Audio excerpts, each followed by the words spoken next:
ابھی بہت سارے میدان پڑے ہیں.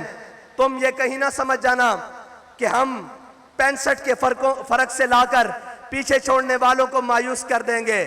ہم مایوس نہیں ہیں. ہم 313 ہو تو مایوس نہیں ہوتے. ہم احد میں 70 شہید ہو کر مایوس نہیں ہوتے. ہم خندق میں شکست دے کر کافروں کو مایوس نہیں ہوتے. ہم کربلا میں 72 دے کر مایوس نہیں ہوتے. ہم جیلوں میں جا کر مایوس نہیں ہوتے. زین شہید کو دفنا کر مایوس نہیں ہوتے.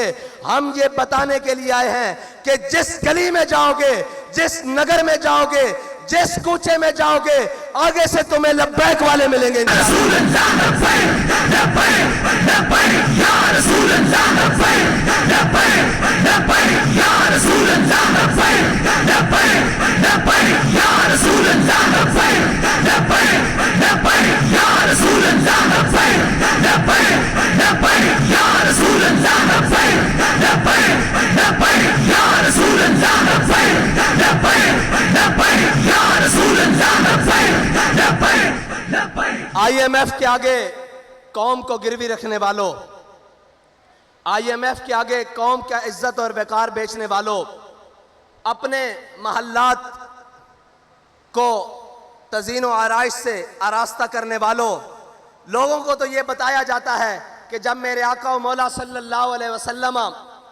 دنیا سے تشریف لے گئے, سارے بتاتے ہیں, عمل نہیں کرواتے.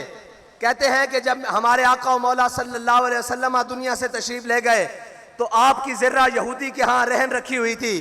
میں نے کہا جب میرے آقا کی ذرہ یہودی کے ہاں رہن تھی, قوم کی عزت اور وقار تو رہن نہیں تھا.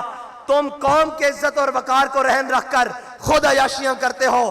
رکھواؤ بلی گالا آئی ایم ایف کے ہاں رہن رکھواؤ, اور اس کے بعد جناب بلاول ہاؤس رکھواؤ بلی گالا کے ہاں رہن, اور جناب اس کی شورٹی پر قرض لو ملک کے لیے.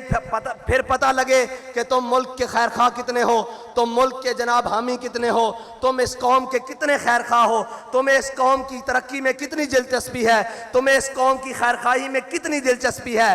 لیکن جن کے وزیر خارجہ بننے کے بعد دورے واشنگٹن ڈی سی اور جناب امریکہ کے ہوں, ان غلاموں کا یہ مسلک ہے کہ ناقص ہے کتاب, سکھاتی نہیں مسلمان کو غلامی کے آداب. ان کو لبیک والوں سے ڈر کیا ہے, سارے مل گئے ہیں. میں نے ایک سٹیج پہلے پر کہا تھا کہ یہ 11 جماعتیں, یہ جناب چوروں کا اتحاد, اس میں انشاءاللہ 12واں بھی ملے گا جو ابھی در بدر ٹھوکریں کھا رہا ہے. ان کے مقابلے میں اگر کوئی میدان عمل میں کھڑا رہے گا تو وہ صرف لبیک والے ہوں گے. رسول اللہ لبیک لبیک لبیک یا رسول اللہ لبیک لبیک لبیک یا رسول اللہ لبیک لبیک لبیک یا رسول اللہ لبیک لبیک لبیک یا رسول اللہ لبیک لبیک لبیک یا رسول اللہ لبیک لبیک لبیک. اب تو سمجھ آ جانی چاہیے کہ لبیک والے اس ملک سے گندے نظام کو کیسے صاف کریں گے. اس لیے کہ ہمارے قائد نے ہمیں بتایا ہے کہ تم نے اس گندے نظام میں ہاتھ نہیں دھونے, پاؤں نہیں دھونے, اور اس گندے نظام کے اندر اترنا نہیں, بلکہ اس گندے نظام سے اس گند کو صاف کرنا ہے. اس کا طریقہ کار ہمارے قائد نے ہمیں بڑا سادہ بتایا ہے کہ کبھی مال و دولت اور کبھی شہرت کے پیچھے نہ بھاگنا, اور کبھی اس اللہ اور اس کے رسول کی بارگاہ سے نظریں ہٹا کر لوگوں کی طرف مت دیکھنا. میں آج یہ کہتا ہوں کہ مجھے بتائیں, کوئی سوچ سکتا تھا کہ اس میدان میں لبیک والے بھی ایسے آئیں گے؟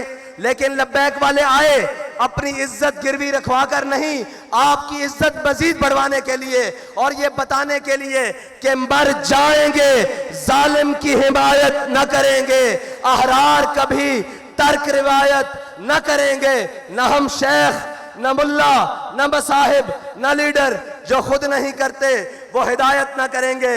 ہم وہ نہیں ہیں جو کمروں میں بیٹھ کر ویڈیو لنک خطاب کریں اور قوم سے کہیں کہ تم روڈوں پر آئے.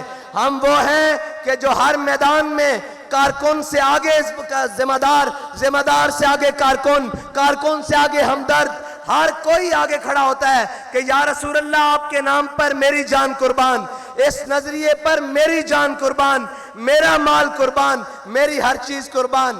ہم وہ نہیں ہیں جو آن لائن خطاب کر کر کہیں کہ میں تو تمہارے ساتھ میدان میں نہیں ہوں، تم آؤ، اور ہم وہ بھی نہیں ہیں جو ڈی چوک سے 2 کلومیٹر پیچھے قوم کا سودا کر کے گھر آ کر کہیں کہ مجھے خطرہ تھا کہیں ایسا نہ ہو جائے۔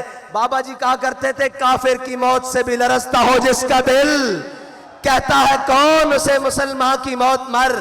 بابا اسے عشق کی گلی کہتے ہیں، اسے میدان عمل کہتے ہیں۔ تم نے اقتدار کے مزے لیے کسی اور کے ہاتھوں میں کھیل کر، تمہیں ایک دن کے لیے بھی حقیقی اقتدار نہیں ملا، تمہیں پتہ ہی نہیں ہے اقتدار کہتے کسے ہیں۔ تمہیں تو لایا گیا اور پھر لٹایا گیا، اور اب تو پھر اقتدار سے بھگایا گیا، اور اب باہر نکل کر تم بھی اس جناب جو ملک سے بھاگا ہوا شخص ہے اس کی طرح کہتے ہو مجھے کیوں نکالا، مجھے کیوں نکالا۔ میں نے کہا ادھر آ، تجھے بتاتے ہیں تجھے کیوں اتارا۔ تو ختم نبوت کے مجاہدوں کا، ناموس رسالت کے مجاہدوں کا قاتل ہے، اس لیے تجھے نکالا۔ تو نے ان کا خون بہایا اس لیے نکالا، اور سب سے بڑی بات تو نے ناموس رسالت کے بل کے ساتھ غداری کی اس لیے تجھے نکالا گیا۔ اور دوسروں کو کیوں لایا گیا؟ دوسروں کو اس لیے لایا گیا کہ وہ بھی واضح ہو جائیں جنہیں بڑے دعوے ہیں کہ ہم ملک کی معیشت ٹھیک کر لیں گے، ہم ڈالر کو جناب مستحکم کر دیں گے، ملک کے روپے کو مستحکم کر دیں گے۔